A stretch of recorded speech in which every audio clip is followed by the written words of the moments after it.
رمضان كريم وكل سنة وانتم طيبين. في حلقة النهاردة هقول لكم قائمة المسلسلات الخليجية اللي هتتعرض في رمضان 2024 مع قنوات العرب. بس قبل ما ابدأ واي حاجة بتمنى تعملوا لايك للفيديو واشتراك في القناة وتفعلوا زر الجرس. نبدأ حلقتنا بالصلاة على النبي. 4-7 تاني مرة. أكشن!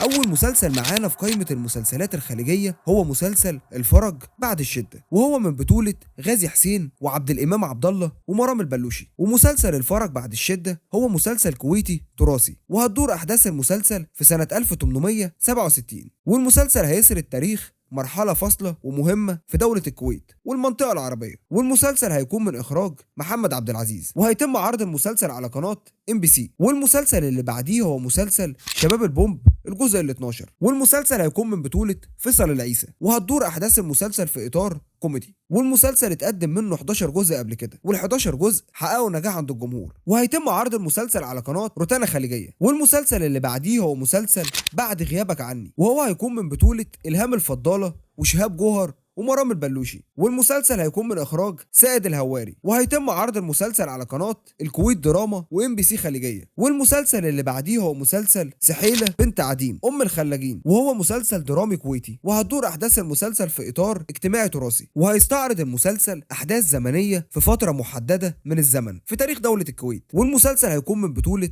زهره الخارجي وحمد العماني وعبد الله التركماني، وهيكون من اخراج فهد الشطي، وهيتم عرض المسلسل على قناة MBC. والمسلسل اللي بعديه هو مسلسل ما انت رايق، وهو من بطولة هبة الضري وعبد العزيز النصار، وهيكون من اخراج نهلة الفهد، وهيتم عرض المسلسل على قناة MBC. والمسلسل اللي بعديه هو مسلسل مرضي ودحام، والمسلسل من بطولة عبد الناصر درويش واحمد العونان وسلطان الفرج وامام فيصل، وهتدور احداث مسلسل مرضي ودحام في اطار كوميدي. والمسلسل هيكون من تاليف محمد الكندري وفيصل البلوشي وتغريد الداود، والمسلسل هيكون من اخراج عبد الله العراك، وهيتم عرض المسلسل على قناه MBC. والمسلسل الاخير معانا في قائمه المسلسلات الخليجيه هو مسلسل زوجه واحده لا تكفي، وهو هيكون من بطوله هدى حسين وسحر حسين وايتن عامر وماجد المصري. والمسلسل من تاليف هبه مشاري حماده ومن اخراج علي العلي، وهيتم عرض المسلسل على قناه MBC خليجيه. اكتبوا لنا كومنت وقولوا لنا ايه المسلسلات اللي هتشوفوها في رمضان 2024. ما تنسوش بقى لو عجبتكم الحلقه تعملوا لايك للفيديو واشتراك في القناه وتفعلوا زر الجرس عشان يوصل لكم كل جديد هنا على قناتكم قعدة سيما. ودلوقتي بقى سلام.